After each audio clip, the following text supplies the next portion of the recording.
ঢাকা সহ দেশের বিভিন্ন স্থানে বজ্রসহ বৃষ্টির পূর্বাভাস রয়েছে বলে জানিয়েছে আবহাওয়া অফিস। সংস্থাটি আরও বলেছে 2 দিন সারা দেশে বাড়তে পারে তাপমাত্রা।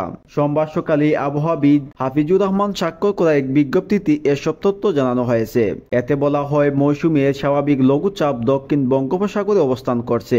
এই অবস্থায় সোমবার সকাল 9টা থেকে পরবর্তী 24 ঘন্টা যশোর, কুষ্টিয়া জেলাসহ রাজশাহী, ঢাকা, ময়মনসিংহ ও সিলেট বিভাগের 2-1 জায়গায় বৃষ্টি অথবা বজ্রসহ বৃষ্টি হতে পারে। এছাড়া দেশের অন্যান্য জায়গায় অস্থায়ীভাবে আংশিক মেঘলা আকাশ সহ আবহাওয়া প্রধানত শুষ্ক থাকতে পারে। আবহাওয়া অফিস আরও জানিয়েছে, আগামীকাল মঙ্গলবার 18 ফেব্রুয়ারি সকাল 9টা থেকে পরবর্তী 24 ঘন্টা রংপুর, চট্টগ্রাম, সিলেট বিভাগের 2-1 জায়গায় বৃষ্টি অথবা বজ্রসহ বৃষ্টি হতে পারে। এছাড়া এরপরে 24 ঘন্টা রংপুর, খুলনা, বরিশাল, চট্টগ্রাম, ঢাকা ও সিলেট বিভাগের 2-1 জায়গায় বৃষ্টি অথবা বজ্রসহ বৃষ্টি হতে পারে।